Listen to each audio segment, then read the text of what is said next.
अगर अभी तक आपको हार्मोनिक्स के बारे में कन्फ्यूजन होता है, आपको समझ में नहीं आया, तो आप सही जगह पर आए। इस वीडियो को देखने के बाद हार्मोनिक्स से रिलेटेड आपके सारे डाउट क्लियर होने वाले हैं कि ये हार्मोनिक होता क्या है, इससे हमें क्यों दिक्कत है, ये हमारे सिस्टम में आता कैसे है, क्या सिर्फ वीएफडी कन्वर्टर ये सब यूज करने से हार्मोनिक्स पैदा हो रहा होता है, लोड ही पैदा कर रहा होता है, या सोर्स साइड से भी आ रहा होता है, यानी जनरेटर ट्रांसफार्मर भी पैदा कर रहा हो। हालांकि थंबनेल देखने के बाद आपको समझ में आ गया होगा कि ट्रांसफार्मर भी हार्मोनिक्स को क्रिएट कर रहा होता है। तो ये कैसे करता है, क्यों करता है और इस हार्मोनिक्स को हम कैसे सप्रेस कर रहे होते हैं, ये सारी बातें इस वीडियो में करने वाले हैं। तो अगर आपको ये सारी बातें जानना है तो इस वीडियो को देखते रहिए। आपको कुछ नया तो क्या, बहुत कुछ सीखने मिलने वाला है। तो सबसे पहले तो हम ये समझने की कोशिश करते हैं कि ये हार्मोनिक्स क्या होता है और किसे कहते हैं। अब देखिए, हमारे घरों में आपको पता है कि जो बिजली आता है उसी बिजली को यूज करके आप अपने इलेक्ट्रिकल उपकरण को चला रहे होते हैं, और ये जो होता है वो एसी होता है, अल्टरनेटिंग करंट होता है, यानी कि ये चेंज हो रहा होता है वायर में। अगर आप देखेंगे तो करंट और वोल्टेज जो है वो अपने डायरेक्शन और मैग्नीट्यूड को चेंज कर रहा होता है पीरियोडिकली।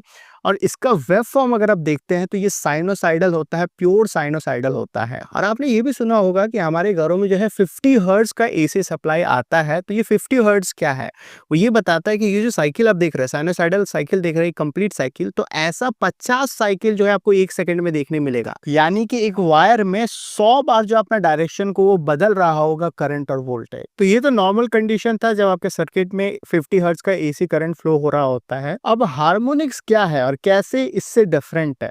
अब देखिए, हार्मोनिक्स में क्या है ना कि जब ये 50 हर्ट्ज का जो करंट फ्लो हो रहा है उसके साथ साथ अगर हाई फ्रीक्वेंसी वाला करंट भी आपके सिस्टम में फ्लो होता है, यानी कि 150 हर्ट्ज का करंट फ्लो हो रहा है, 250 हर्ट्ज का करंट फ्लो हो रहा होता है, तो उस करंट को हम हार्मोनिक्स कह रहे होते हैं। अब अगर इसको प्रॉपर डेफिनेशन देखेंगे तो करंट और वोल्टेज हुज फ्रीक्वेंसी और integral multiple of fundamental frequency, उसे हम हार्मोनिक्स कह रहे होते हैं। तो यहाँ पे जो फंडामेंटल फ्रीक्वेंसी है वो 50 हर्ट्ज वाला करंट है, और उसके अलावा अगर इंटीजर मल्टीपल वाला फ्रीक्वेंसी वाला करंट अगर फ्लो हो रहा है, यानी कि 50 इंटू 2, 15 इंटू 3, यानी कि 100 हर्ट्ज, 150 हर्ट्ज, 200, 250, 300, 350, 400, तो ये सब जो है वो हार्मोनिक्स कहला रहा होगा। अब ये हाई फ्रीक्वेंसी वाला करंट है, उससे होता क्या है कि जो नॉर्मल करंट आपके फायर में फ्लो हो रहा था, उसका जो वेवफॉर्म था प्योर साइनोसाइडल, उसको वो डिस्टॉर्ट कर देता है। उससे जब मिलता है तो उसका वेवफॉर्म को वो बिगाड़ देता है। तो आपको एकदम स्मूथ साइन वेव देखने नहीं मिलेगा, डिस्टॉर्टेड साइन वेव जो है आपको देखने मिलता है। अब यहाँ से एक चीज जो है कंक्लूड कर सकते हैं कि कभी भी अगर आपको साइनोसाइडल देखने मिलता है, वेवफॉर्म देखने मिलता है जो प्योर नहीं है, काफी डिस्टॉर्टेड है, शकल बिगड़ा हुआ है उसका, तो आप समझ जाएं कि काफी सारा हार्मोनिक्स है उसके अंदर। अब डिस्टॉर्टेड वेवफॉर्म के अंदर कौन सा हार्मोनिक्स है, थर्ड ऑर्डर है, फिफ्थ ऑर्डर है, सेवेंथ ऑर्डर है,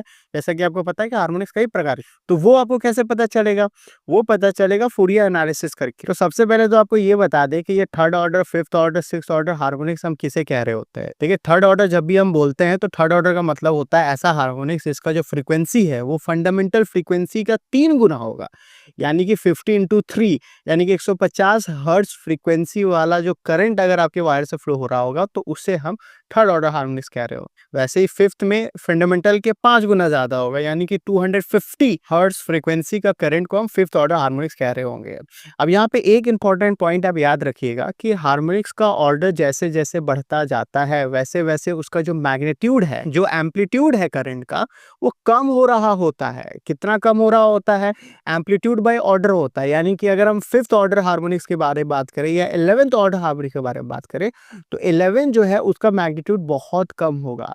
11th से ज्यादा मैग्नीट्यूड जो है आपका थर्ड ऑर्डर हार्मोनिक्स का होगा, यानी कि ज्यादा अगर मैग्नीट्यूड है, ज्यादा एम्पलीट्यूड है, तो वो आपके वेवफॉर्म को ज्यादा खराब कर रहा होगा, ज्यादा डिस्टॉर्ट कर रहा होगा। यानी कि हमारे लिए थर्ड ऑर्डर हार्मोनिक्स जो है वो ज्यादा कंसर्निंग है। अब ये हार्मोनिक्स की वजह से होता क्या है, अभी हार्मोनिक्स की वजह से जो पावर क्वालिटी है, जो पावर आपको घर में मिल रहा है उसका जो क्वालिटी है वो बहुत ही खराब हो जाता है, पुअर क्वालिटी आपको मिल रहा होता है। अब इसको उदाहरण से समझिए कि घर के खाने में और बाहर के खाने में अंतर है भाई, क्वालिटी का अंतर है। घर का खाना में बढ़िया ऑयल यूज कर रहे होते हैं, प्रोडक्ट का क्वालिटी अच्छा होता है, बट वो चीज आपको बाहर नहीं मिलेगा। भले आप बाहर का खाना खाएंगे तो वहां भी आपका पेट तो भर रहा होगा, बट क्वालिटी अच्छा नहीं होगा, वो आपके सेहत को जो है नुकसान पहुंचाएगा।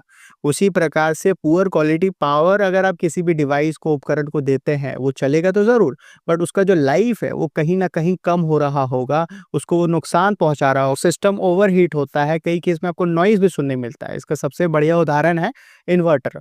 जब आपके घर में लाइन रहता है तो बहुत ही स्मूथली आपका पंखा चल रहा होता है, बट जैसे ही लाइन जाता है इन्वर्टर में आता है तो आपने देखा होगा कि पंखा जो है आवाज़ क्रिएट कर रहा होता है। हालाँकि अभी आपको बहुत अच्छे-अच्छे इन्वर्टर देखने मिलते हैं, प्योर साइनोसाइडल वाला इन्वर्टर देखने मिलता है, बट पहले जो मॉडिफाइड साइन वेव वाला इन्वर्टर आता था तो वहाँ पे आपको ये चीज़ देखने मिलता था।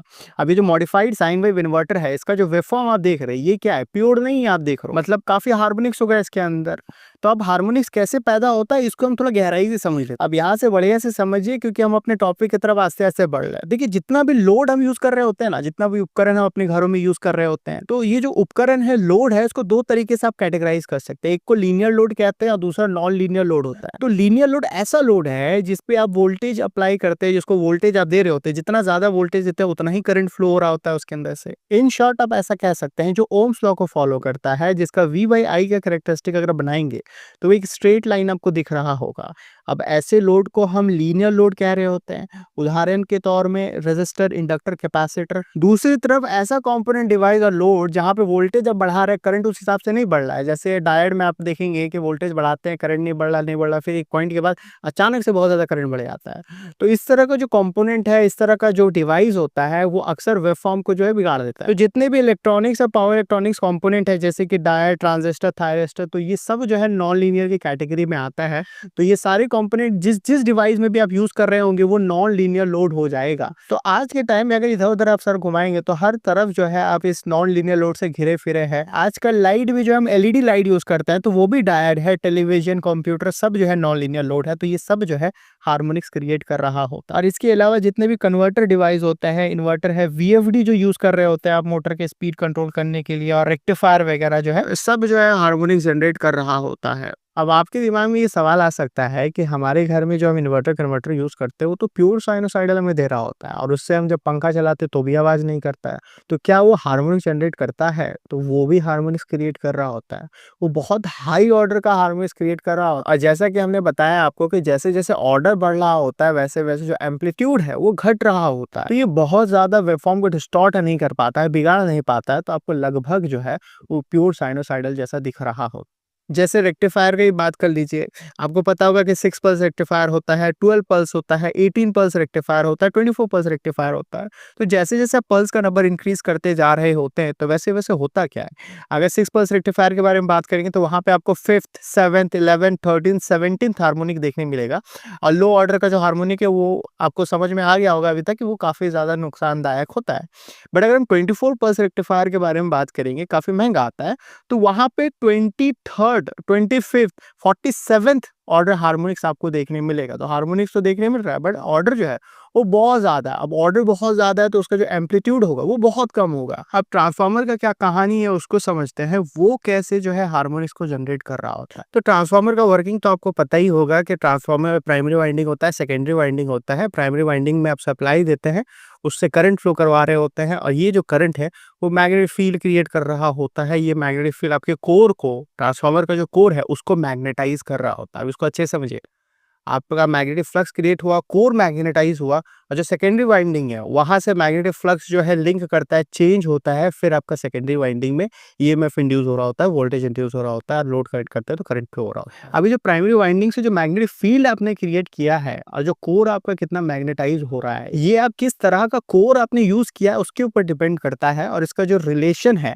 उसको BH कर्व से आप समझ सकते हैं। नॉर्मली जैसे जैसे आप ये मैग्नेटिक फील्ड इंक्रीज कर रहे होते हैं वैसे वैसे ही आपका कोर मैग्नेटाइज हो रहा होता है, यानी बी भी जो है उसी हिसाब से बढ़ रहा होता है। यानी कि लगभग इनका जो नेचर है वो लीनियर होता है। बट एक पॉइंट के बाद हमने देखा कि भाई ये मैग्नेटिक फील्ड तो बढ़ा रहे हैं बट जो कोर है वो सैचुरेट हो गया। अब जो है ना, जो कोर है वो और मैग्नेटाइज नहीं हो पा रहा है, जो मैग्नेटिक फ्लक्स इंटेंसिटी है वो नहीं बढ़ पा रहा। और जो बहुत ज्यादा मैग्नेटिक फील्ड का स्ट्रेंथ बढ़ा तो थोड़ा सा मैग्नेटिक फ्लक्स डेंसिटी जो कोर के अंदर वो बढ़ रहा है, यानी कि अब जो नेचर है वो नॉन लीनियर। तो यहाँ पे जो इंपॉर्टेंट पॉइंट आपको याद रखना है कि ये जो BH कर्व का जो नेचर है वो नॉन लीनियर कब हो रहा है, जब कोर आपका सैचुरेट हो जाता है। और कोर सैचुरेट कब होता है, जब आप प्राइमरी वाइंडिंग में बहुत ज्यादा वोल्टेज आप दे देते हैं, ओवर एक्साइट कर देते हैं, तो उस वक्त आपका कोर सैचुरेट हो जाता है। यानी कि आप H तो इंक्रीज कर रहे हैं, मैग्नेटिक फील्ड जो है आप तो इंक्रीज कर रहे हैं, बट B जो है वो उस हिसाब से नहीं बढ़ रहा है। जो फ्लक्स डेंसिटी है कोर में वो उस हिसाब से नहीं बढ़ रहा होता है। तो इस मैग्नेटिक फील्ड डेंसिटी का जो वेवफॉर्म है वो बिगड़ जाता है। अब इसका वेवफॉर्म अगर बिगड़ गया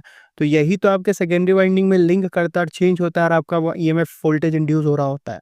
तो जो इंड्यूस वोल्टेज और करंट है उसका भी वेवफॉर्म बिगड़ जाता है, यानी कि वेवफॉर्म अगर बिगड़ गया तो उसके अंदर हार्मोनिक्स है। तो यहाँ पे 2-3 बातें जो आपको याद रखना है कि ये हार्मोनिक्स कब देखने मिल रहा है, जब आपका कोर सैचुरेट हो जाता है, जब नॉन लीनियर रीजन में आप ट्रांसफार्मर को ऑपरेट कर रहे होंगे। और ये कैसे करते हैं, सेकेंडरी वाइंडिंग को जब ओवर एक्साइट कर देते हैं, ज़्यादा वोल्टेज आप देते हैं रिक्वायर्ड से और जो रेटेड है उससे ज़्यादा वोल्टेज में अगर ऑपरेट कर रहे होंगे तो आपका कोर सैचुरेट हो जाता है, नॉन लीनियर रीजन में पहुंच जाता है।